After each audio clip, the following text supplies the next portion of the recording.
Good afternoon. Welcome to this Farrers Building webinar. I'm David Roderick. I'm a tenant at Farrers Building, and I specialise in personal injury, clinical negligence and employment law. Could I just point out to you that there's a Q&A function on your Zoom toolbar. That's for you to use, and I'll answer questions if there's time at the end, or of course you can email me with any questions after the seminar too. I'm just going to go and share a slide with you.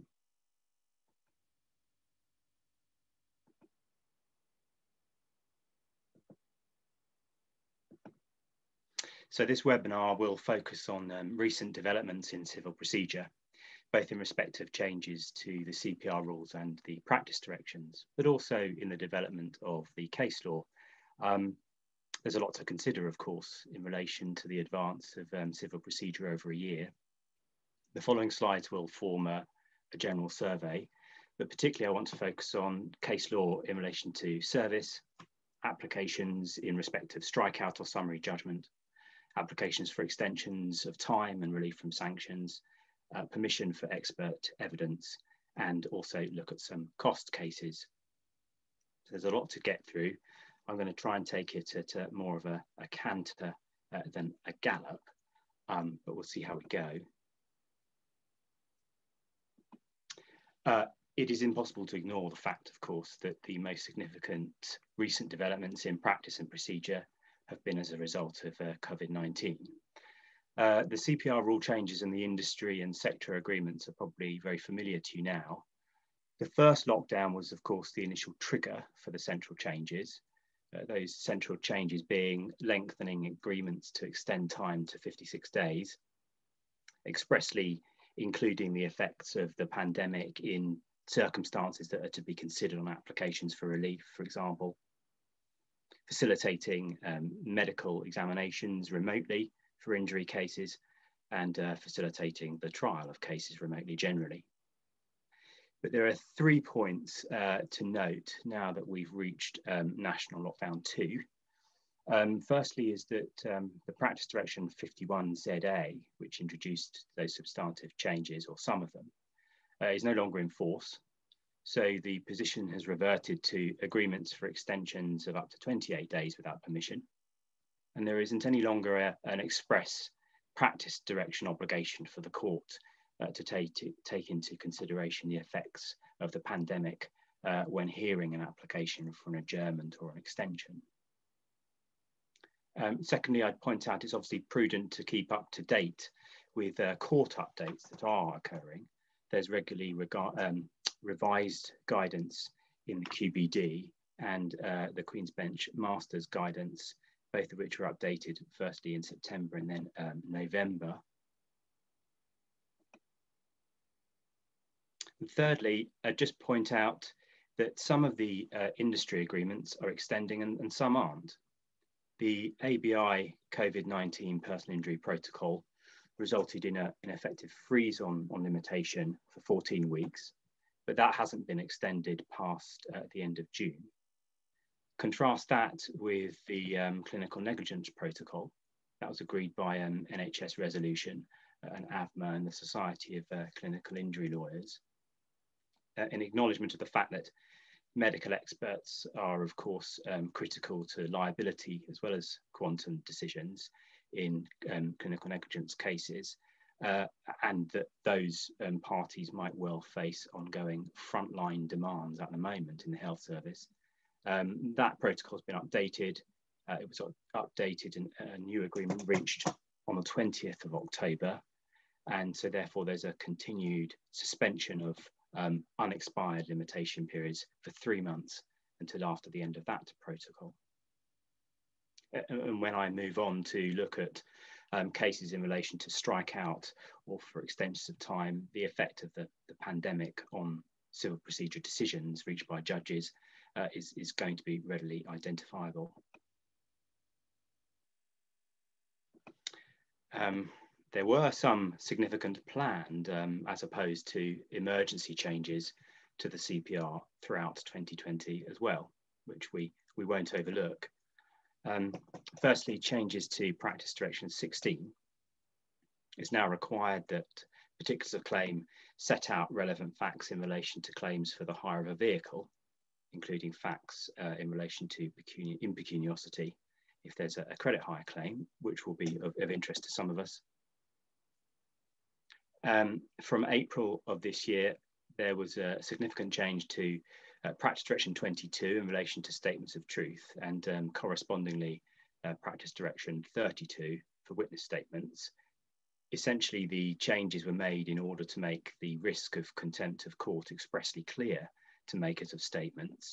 And in essence, the changes require the following: that statements have to describe the process by which they were prepared, by the telephone, for example. A statement of truth has to now contain the maker's express understanding of proceedings for contempt of court. The statement of truth must be in the witness's own language, and if a statement of truth is signed by a legal representative, it has to have been explained to the client that it is their belief in the truth which is being confirmed by that signature. And on the subject of obtaining witness statements from clients, that can be a protracted process, perhaps at the best of times. Coronavirus may have interfered with that. If there are any concerns about contacting furloughed employees, they can be allayed.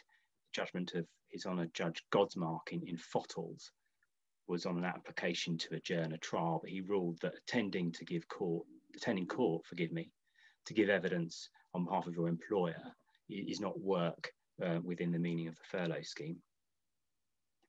And finally, from the 1st of October, so quite recently, there of course have been changes to the cost management rules in Part 312 to 318 and Practice Direction 3E.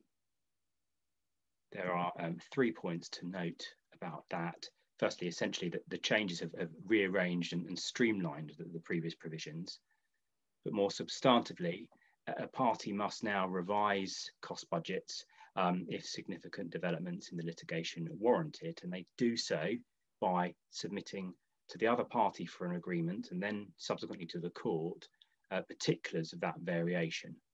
And there is a new precedent T form in order to complete that process. There's also a new provision at paragraph 13 of the Practice Direction, which states that any party may apply to the court if it considers that another party is behaving oppressively in seeking to cause the applicant to spend money disproportionately on costs, and the court will grant such relief as may be appropriate. There isn't any guidance, at least that I've identified, in respect of what oppressive behaviour might be, nor what is envisaged as appropriate types of relief. And I don't believe there to have been a reported case, given how recent it is since the introduction of that paragraph. Perhaps one can envisage unreasonable opposition to proposed variations which necessitate a further hearing rather than the approval of the court on the papers having seen and received the new precedent T. That's speculation, but I suspect that type of case will fall into that category. Turning then to recent case law, which is pertinent to important stages in any claim. And my apologies for the slightly crowded slide here. There are a few relevant cases in relation to the service of claims. The first two cases on the list are about correctly serving unknown parties.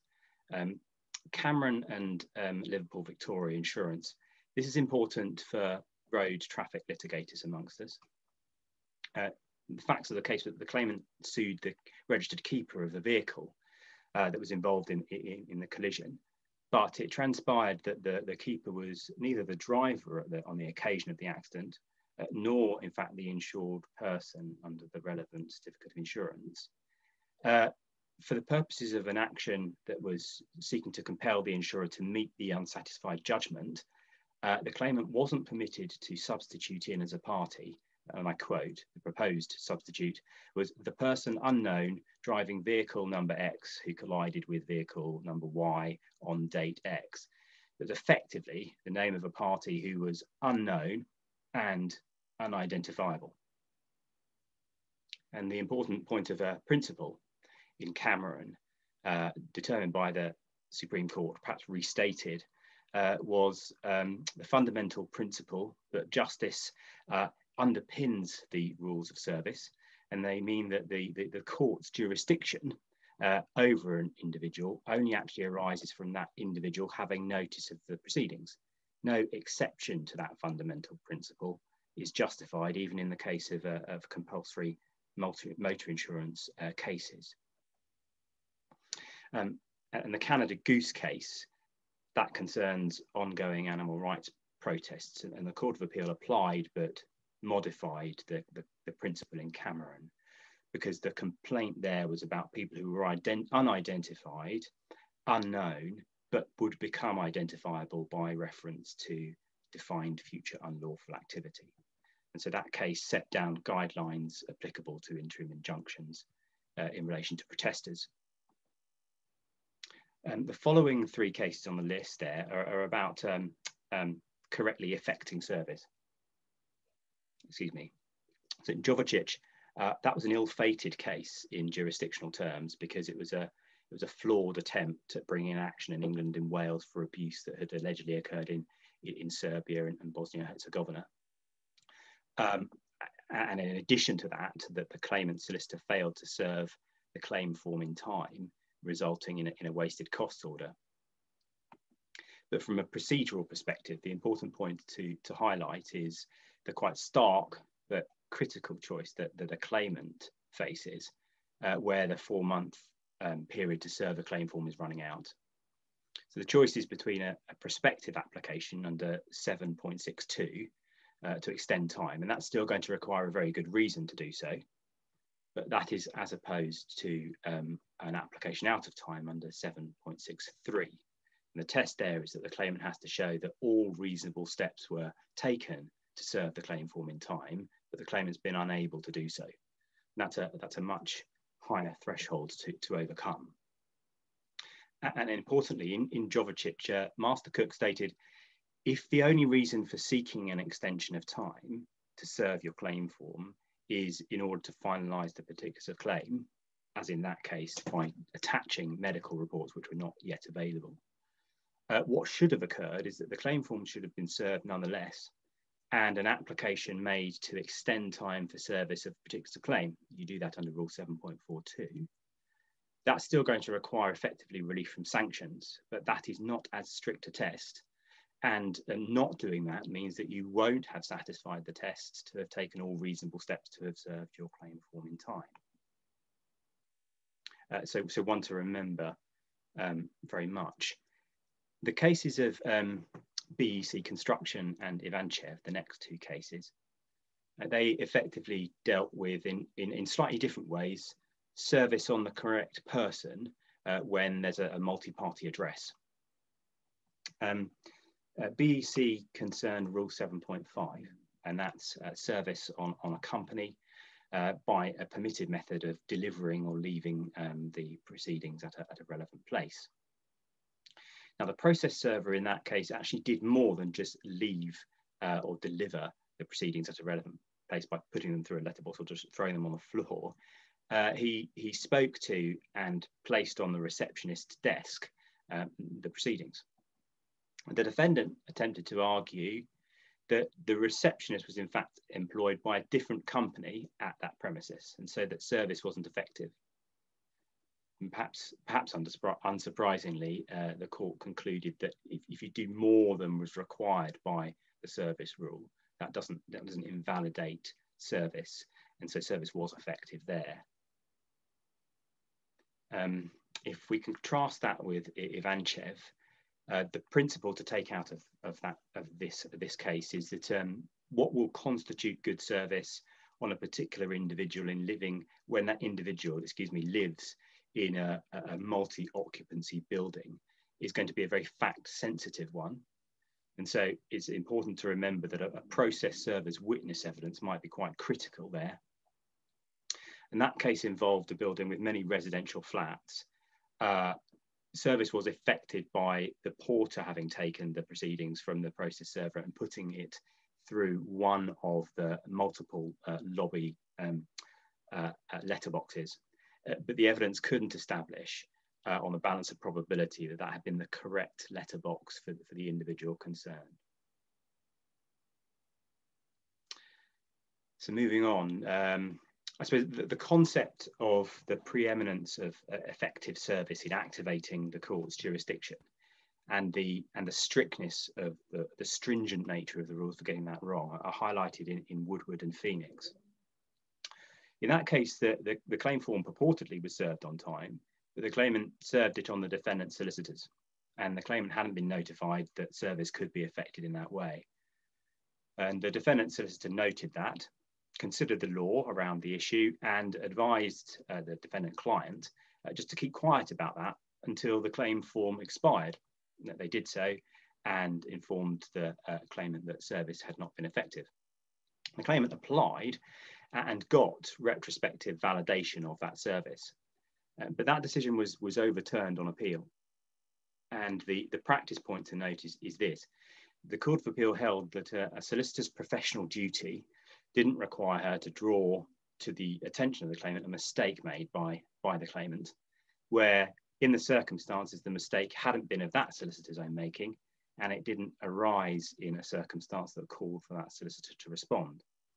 So the Court of Appeal was drawing a distinction there between what's expected of parties under the rules concerning service of proceedings, and then cooperation under procedural rules which govern the conduct of claims once valid service has been effected. And you'll see at the bottom of the slide there the case of Stanley. I'll perhaps come back to that a bit later on. There was technically correct service, but in time and method in that case, but it wasn't appropriate. Howard Cohen of Farrers Building acted in that matter. But I'll move on to developments in respect of what we might call potentially conclusive applications, so strikeout or summary judgment. And there have been certainly two important cases on abuse of process and strikeout this year. The second in time is Cable and Liverpool Victoria Insurance. Darrell Allen QC acted for the acted in the Court of Appeal and for the insurer. And this case essentially arose out of a set of circumstances that are perhaps quite familiar to us in low value claims, initially low value claims. The claimant intimated a whiplash claim of under £25,000, and liability was admitted for that. At about 3 years post-accident, he issued a Part 8 claim and obtained a stay in order to comply with the medical evidence and the settlement stage 2 process. But importantly, and the essence of the abuse of process in this case, at that stage in time, given the medical evidence that had already been obtained by the claimant and the time that he'd taken out of work and his loss of earnings, he must have known that the case was unsuitable for the protocol. So a year and a half later, when the stay was lifted, and the claimant presented a £2 million claim based on a severe neurological state, an abuse of process action was initiated. There are two salient points perhaps to extract. Firstly, the court expects parties to comply with pre-action protocols. They are expressly interwoven into the CPR. There's a case called Jet 2 and Holidays of last year, where it was found that a failure to comply with a pre-action protocol could amount to a contempt of court. And so the same reasoning applied to abuse of process. Point one, therefore, is that non-compliance with a protocol can equal abuse of process. But secondly, the Court of Appeal found that the judge striking out the claim had wrongly assumed that strikeout was the primary solution to that abuse of process. But in fact, the appropriate stage is twofold. Firstly, is there an abuse of process? That's a finding of fact. And secondly, what is the appropriate sanction for that? In particular, is it proportionate that strikeout's the sanction? And so for future tactical decisions in cases that we might have, it's worth considering the factors that seem to have saved the claimant in that case. Firstly, there was an admission of liability. Secondly, it's delving into what were causal effects of the abuse, really. That the size and the complexity of the claim meant that had the ordinary pre-action protocol for personal injury been used, as opposed to the low-value PI protocol, it would have made, in fact, little difference to the defendant in terms of the timetable of events and the costs of its own experts. It applied Al Ibrahim and Asturian case, which I'll move on from just in interest of time. So it is, of course, the case that a strikeout or a summary judgment application is a decisive CPR tool against a weak claim or defence. But that's only so really when the grounds are chosen very carefully. 3 recent cases illustrate that truism, but they also contain factors that are worth bearing in mind for our future applications. The first is the case of Paul and the Royal Wolverhampton NHS Trust. It's an interesting case in which the claimants are claiming for psychiatric injury as secondary victims because they witnessed their father collapse and die from a heart attack. And that was 14 months after he'd been to hospital for investigations, which the claimants say negligently failed to diagnose his heart disease. The defendant's assertion is that a duty is not owed to the claimants.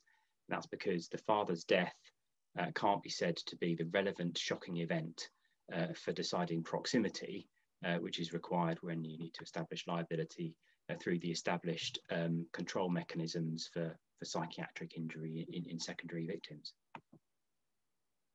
And at first instance, the claims were struck out, and they were struck out on the basis that there were no reasonable grounds for bringing the claim, and relying on previous authorities, Taylor and A. Novo being a predominant one, which established that the accident event, and not a subsequent shocking event like a suffering or death, is the relevant shocking event when you want to establish proximity.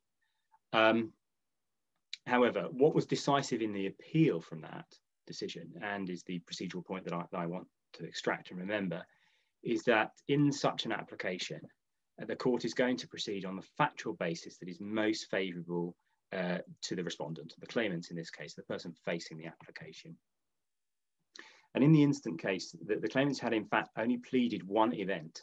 That's the father's collapse from a heart attack. And the fact that that had occurred 14.5 months after what might be a negligent omission to diagnose, that doesn't preclude liability necessarily. So in a case where the first occasion on which damage was caused, and therefore the first occasion on which a cause of action accrued, was even 14 months after apparent omission, liability is not precluded. And that's the basis on which the decision in relation to strikeout or summary judgment, that's the prism through which the court approached it, and therefore the decision was overturned. And to illustrate the point further, a recent case, Begum and Maran, it's Mr. Justice J who restates the similar principles which we need to bear in mind when making or resisting a strikeout or summary judgment application, which is hard to win when it's based on the assertion of no reasonable grounds for bringing the claim, or alternatively, no real prospect of success. And it's threefold, effectively. Firstly, the respondent's case is always going to be weighed at its best on the available evidence. Secondly, it's going to be measured against the question, is the case bound to fail? And thirdly, there's much more of an uphill struggle when you are contesting in a developing area of law. And for example, in the Begum case, it's the case of a creation of a danger. But I also point out some interesting recent cases in relation to public authority liability for omissions or the failure to prevent harm. However, the case law does remain perhaps more favourable to those who seek strikeout on the grounds of non-compliance.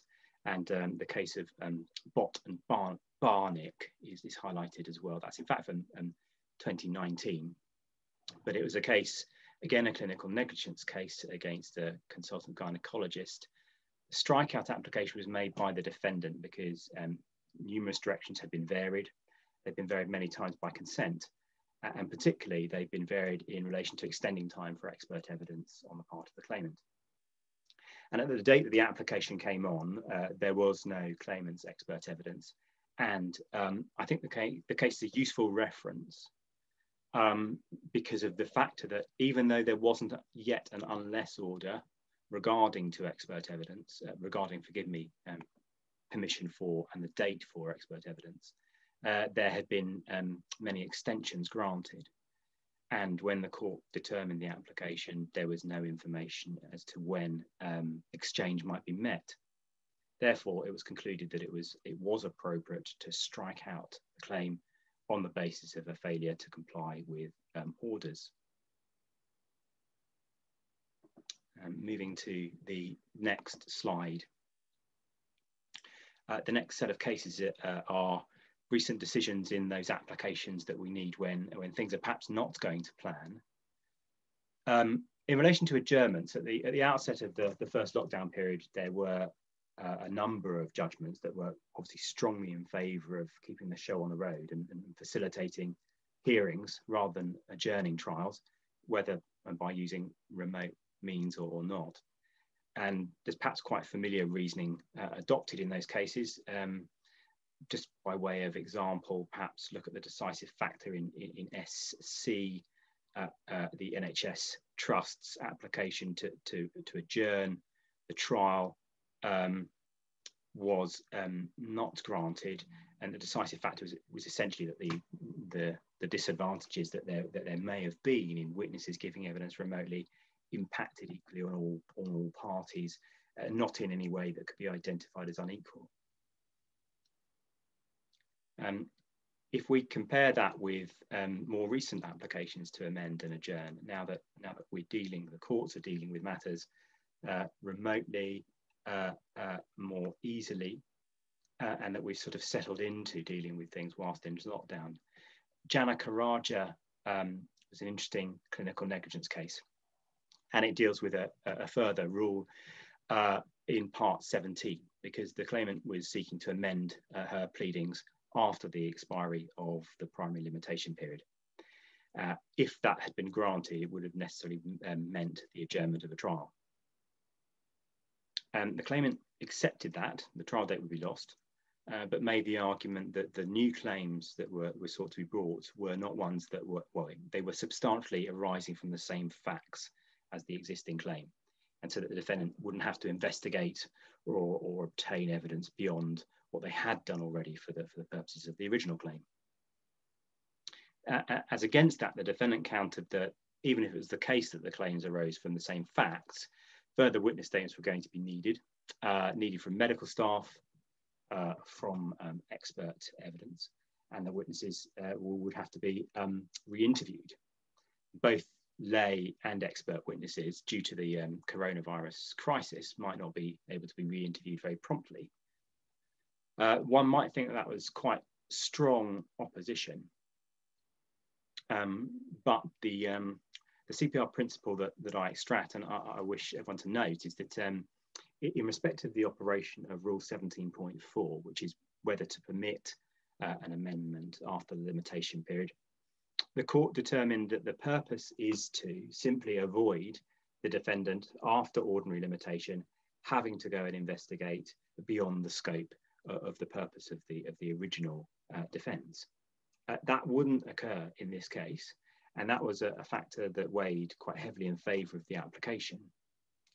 And secondly, although it was true that the trial date would be lost, that was because it was necessary for the defendants to seek further witness statements. And that was because the trial date would be lost because that would take significantly longer because of the coronavirus. But the court determined that the trial date wouldn't have been lost purely because of the amendments if there hadn't been the delay caused by the coronavirus.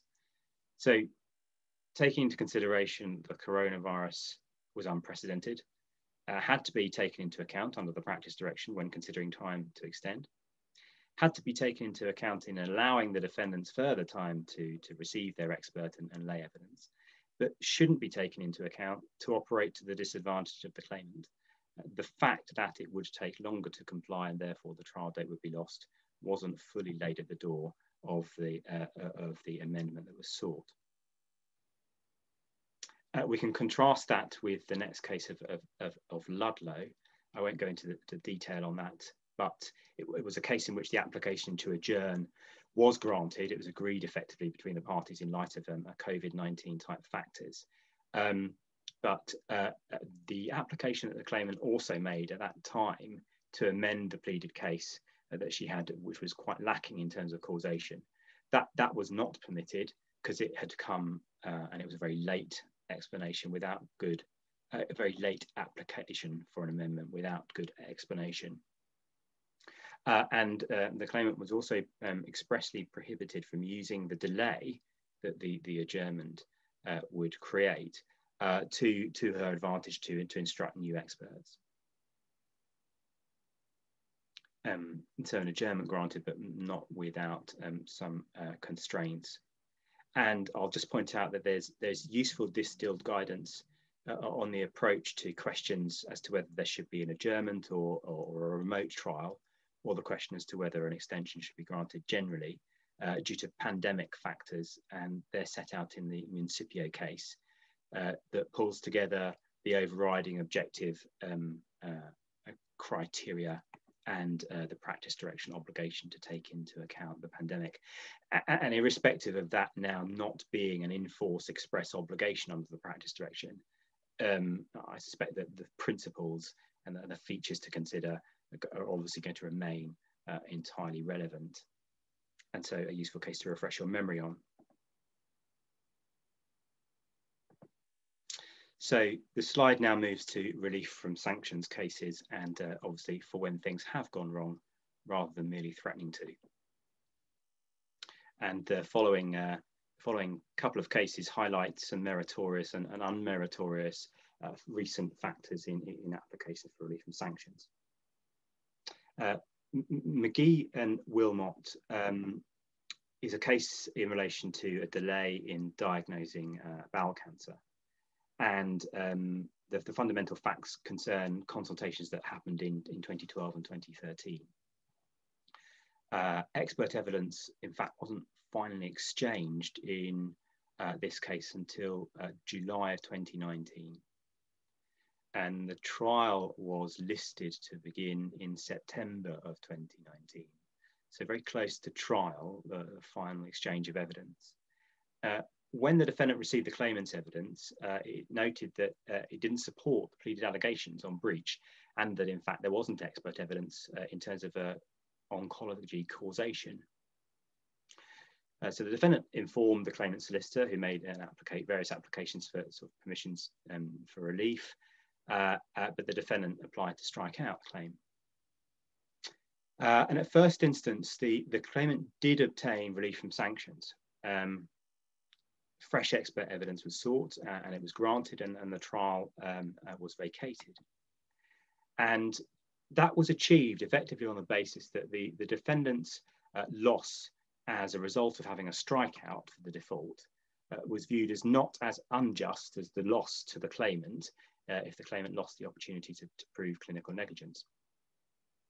But on appeal, it was stated, and this is not too novel a concept, but it's a stark illustration of it, that simply balancing the prejudice to the claimant being unable to pursue a claim against that to the defendant in not having the windfall of a strikeout, that just fails to engage with all the relevant circumstances in 3.9, and in particular the two specific factors that are mentioned in relation to efficient conduct and enforcing compliance. So it's a case to certainly remember when we fear we have an application against us that might be determined on the basis of some sort of natural justice or sympathy. Compare that to the next recent case of MS. It's a catastrophic birth injury case, and liability is admitted. But at a CMC, the court ordered that the claimant was to serve witness and expert evidence by a particular date, and directed that at a certain date the claimant had to apply to gain permission for further expert reports in different areas of expertise. But what the claimant in fact did was serve witness statements and expert evidence at the right date, and then had obtained and just purported to serve the reserved disciplines expert evidence without obtaining permission. When that was pointed out and a relief from sanctions application was made, the claimant accepted that the breach of the order had been serious and significant, that simply their solicitors had overlooked the need for permission, so that effectively was not a good reason for the default. However, relief from sanctions was granted, and permission to rely on the additional expert evidence was granted. And I think it's useful perhaps to just identify the determinative factors. They're then we can see the strong reiteration of the theme that you win or lose on the basis of what you can identify as the consequences of a breach, contrasting that against what the situation would have been but for the breach. And so in this case, the trial date hadn't been jeopardized. It was agreed essentially that the expert evidence that was new was useful and required, therefore, to assess the needs of the claimant. And therefore, against that, it could be said that if permission had been sought in time and properly, it would probably have been granted. There are two additional further useful points that I'll point out from another recent case. This is Razak and Zafar. This is a late witness statement case, principally late witness statements. And Mrs. Justice Yip makes two useful comments. She found, firstly, that the judge who initially refused relief from sanctions had erred when equating the seriousness of the breach with the seriousness of the sanction. Of course, under Rule 3210, you're barred from calling oral evidence if the statement's late. But that doesn't mean that every failure to serve a witness statement in time is inevitably to be regarded as serious or significant. That's a bald statement of what other cases might say about that, but that's useful.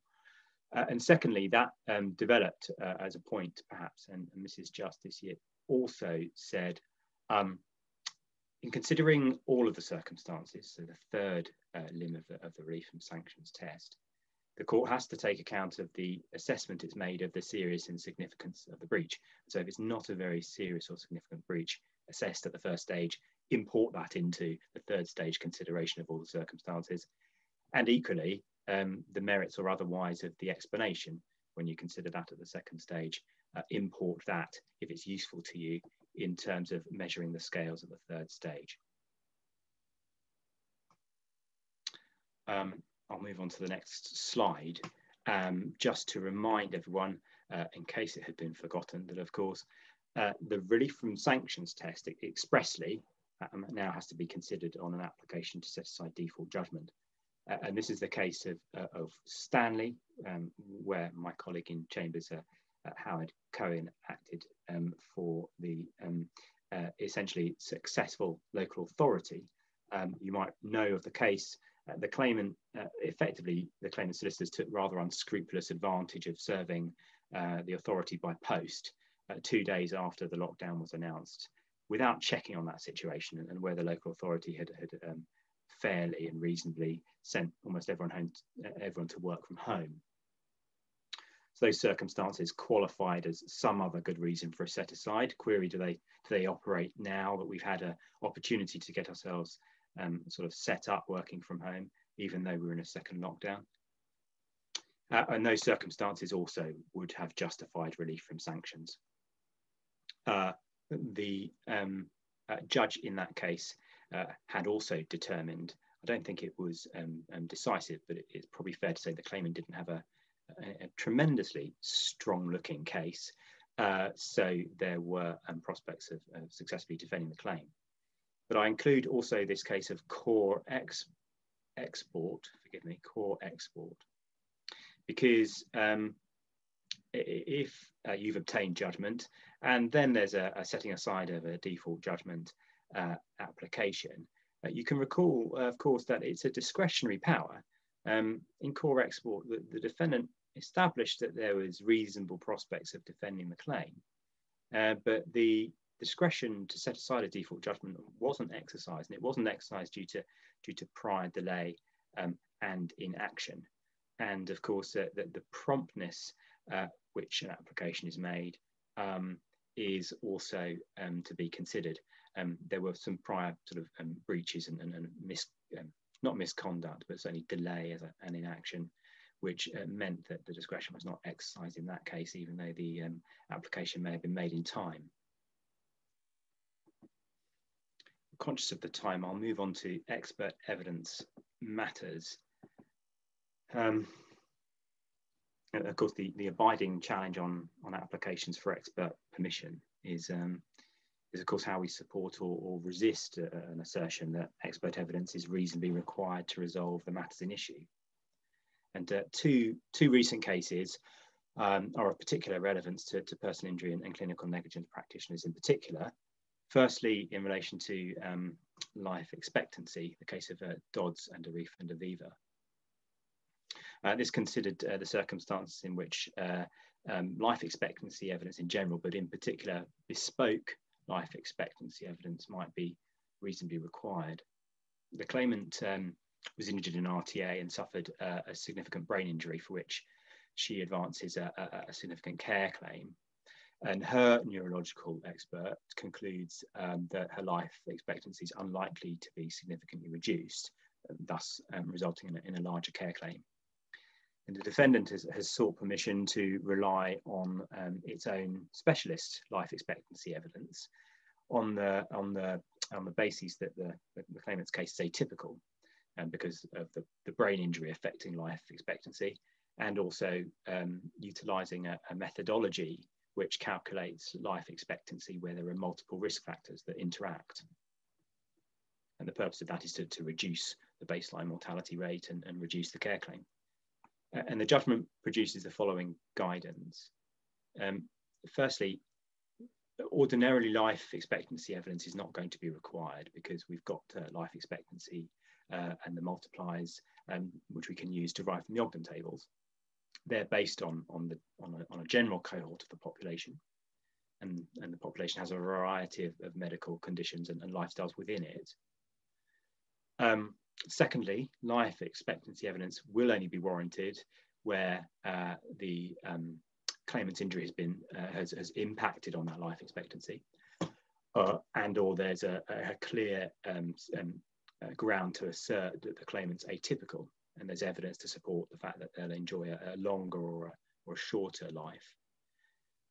Atypical is a term that's directed towards outliers from that general population cohort that we've got in the Ogden tables. And so it's very much an exception.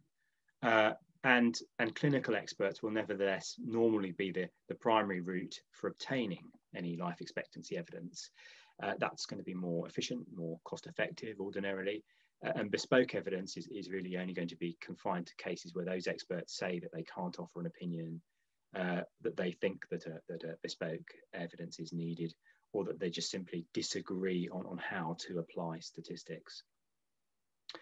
In the case of Domeni, permission for accident reconstruction expert evidence was agreed by the parties, and the master granted permission, but then on consideration of the papers, revoked the permission because it was perhaps a not uncommon scenario with accident reconstruction reports. There was a deficiency of some information available to the experts. And in that case, where there was insufficient forensic material from which the experts could draw any conclusion about speed, the experts were effectively redundant because the interpretation of witness evidence is a matter for a judge. Again, not necessarily a novel principle, but articulated strongly there in a recent case. And we can often find those types of reports perhaps skirt the line of expertise and then trespass into interpretation of evidence, which is a matter for a judge. And the well-known case of Griffith's holiday illness case which highlights the importance of formally challenging expert evidence, perhaps difficult, perhaps not always cost effective, in a low value claim. But a court is always entitled to reject a report when it's uncontroverted, when the opinion is just a bare assertion and not proved. But if there's an expert report which is uncontroverted and it meets the minimum standards that are set out in Part 35, the court won't inquire into it with the same kind of analysis and critique when it has to evaluate competing reports.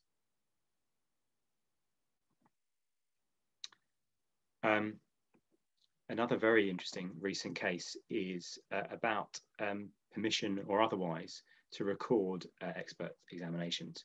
It's a contentious issue which is continuing. The case of Rory McDonald illustrates this.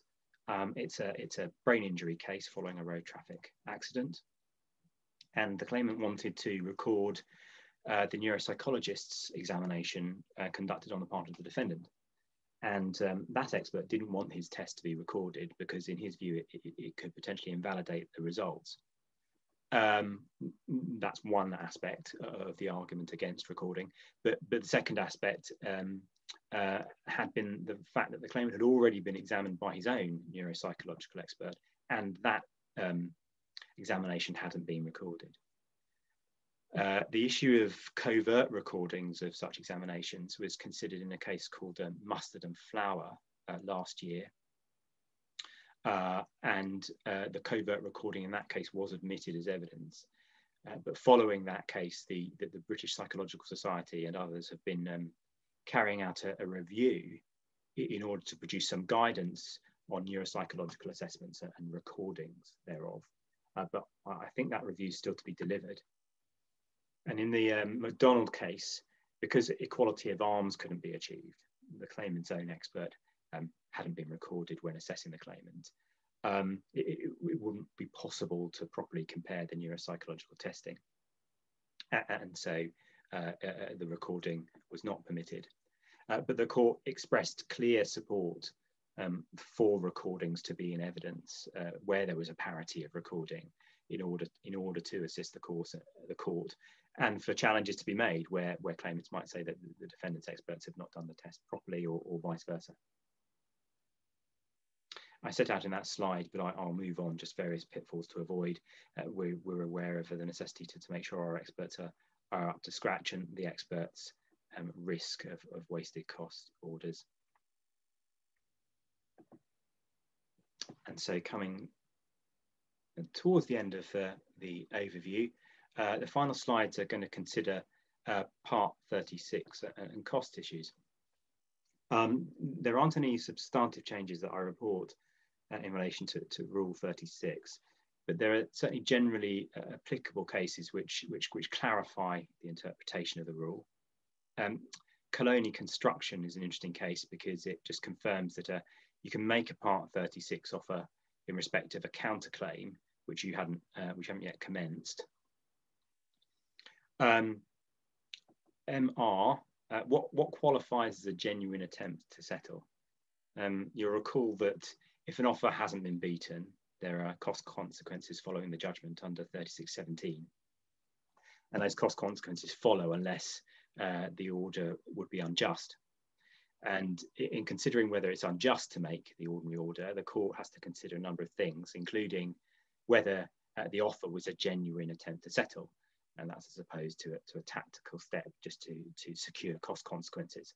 So offers of up to 95% of the claim, a willingness to accept 95% of the claim, have been deemed genuine attempts to settle, but not offers to accept 100% of the claim, i.e. offering that the other side offering to accept the total capitulation of the other side.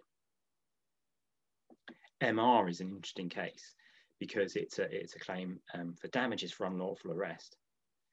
But the claimant was a person who travels a lot for his work and didn't want to have to declare on any visa application that he had been arrested. And so he made an offer that he'd settle his claim for an admission of liability. So conceptually a 100% liability loss. but he said that he'd do so for no damages. And that was upheld as a genuine offer to settle, and it wouldn't be unjust to make the usual orders. And in relation to the application of the same important rule for cost consequences, is the case of JLE. Of course, the cost consequences are fourfold. If you fail to beat an offer, or you fail to beat the claimant's offer, in this case, interest on the offer is awarded, costs on the indemnity basis from the date of the expiry of the offer, interest upon those costs, and an additional amount up to a cap £75,000, which is calculated by applying 10% to the sum awarded. And in this case, it's a useful case because the court determined that there is jurisdiction to order that it's unjust to order some, but not necessarily all, of those consequences. However, it would generally be rather unusual to do that, but nevertheless, the court's empowered to do so.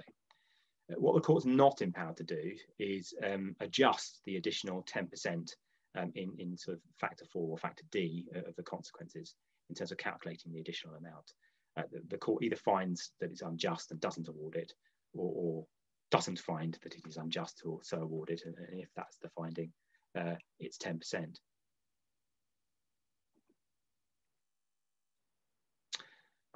In respect of costs generally, there are two further issues worth considering in respect of reducing your cost liability: issue-based cost orders and offsetting. So firstly, a number of recent cases have addressed CPR 44.2 and the general rule, and modifying the general rule that the unsuccessful party is to pay the successful party through either the use of a proportioned or issue-based cost order. In the cost jurisdiction, of course, each case is going to be highly fact sensitive, but in the recently reported cases, it's notable that where the facts of the cases have merited depriving the successful party of some costs, the reductions are appearing quite modest. In Roberts, this is a clinical negligence case. A claimant losing on one issue was awarded 90% of the costs. More starkly, in Bonsor and Bio Collectors, this is a road traffic accident case again, but negligence was alleged in relation to the driving, but also defective equipment and the Fresnel lens on a lorry. And those equipment allegations were either withdrawn or they were found unsuccessful at the trial. And they had formed a discrete issue, and that discrete issue had added significantly to the length of the trial. But the claimant was still awarded 90% proportion of the costs. The case of Morrow is a useful one. This is a personal injury claimant beating the defendant's offer, beating a defendant's offer by quite a good margin, but very significantly under his own offer and his own valuation of the case. He wasn't found to be dishonest, but he was found to have significantly exaggerated his future loss of earnings claim. And so Mrs. Justice Farby held that the primary protection for a defendant when faced with an exaggerated claim is to make a Part 36 offer that takes into account that exaggeration. Secondly, she went on to decide that in relation to Rule 44.2, which is perhaps departing from the general rule on costs, you have to have regard to a party's conduct. That the court should particularly consider the causative effect in terms of incurring or wasting costs of the conduct. And in this case of Morrow, even without the claimant's own exaggeration in respect to future loss of earnings had been strongly contested throughout from the outset in all its forms. And so the claimant's costs were effectively reduced by 15% due to his exaggeration of loss of earnings. One might be a bit surprised that it wasn't more. And last month, there is the case, usefully, of TerraCorp and principles relating to costs where the overall winner of a claim has failed on a number of issues were reviewed in this case.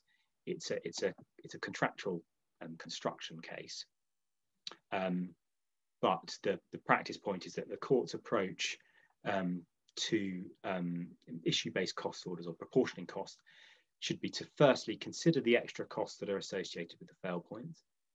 Secondly, to be explicit about the proportion of time that's spent on the successful and on the unsuccessful points, respectively. Then attempt to quantify those differences as a starting point. And on appeal, it was said that an appeal court's only going to intervene in that exercise if there's no obvious or rational explanation for an order.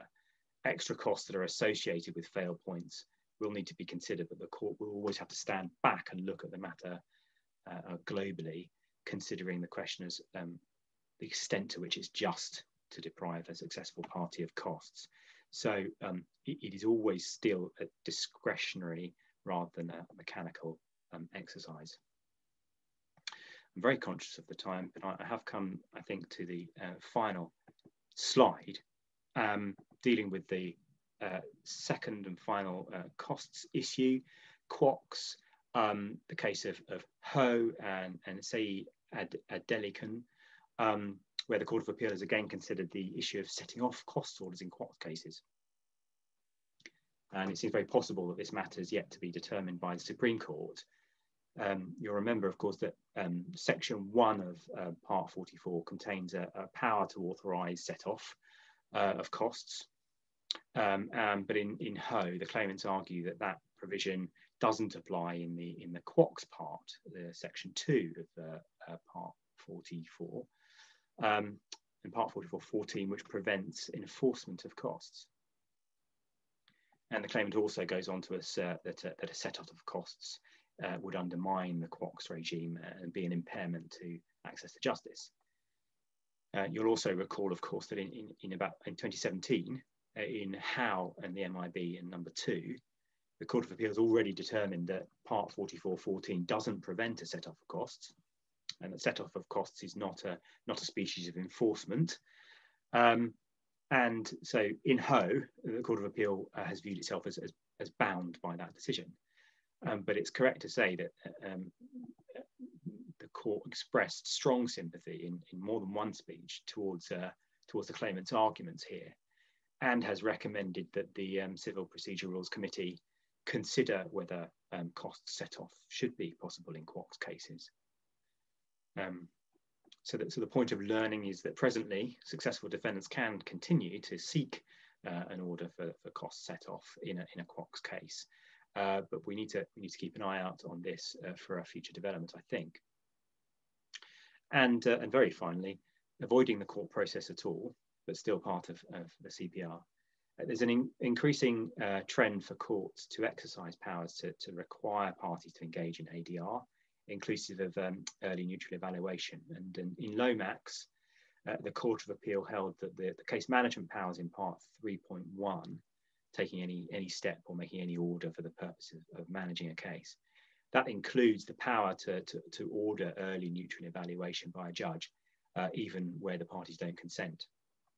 And very recently, in the case of Telecom Centre, Master MacLeod provided some guidance on how parties and how judges in the Queen's Bench Division should approach an early neutral evaluation process, and annexed to her judgment a short template directions order. I think that completes the useful, hopefully useful summary of civil procedure cases that I think are important, and the rule changes over the past year or so. A recording of the webinar and slides will be emailed to all participants automatically, so you don't need to apply for that. It will come to you. I should highlight that our next seminar is on the 8th of December, where I think there will be a talk from Hannah Saxena on calculating pension loss. I asked people to use the question and answer function, but I'm concerned that we've probably run out of time. So if you, I'll look at those questions, and you can either email me them in more fuller terms, or I will send a little email response through with the automatic recording of the webinar and the slides that are going to be emailed to you. So thank you very much indeed for listening, and do email through any additional questions if you have any. Thank you.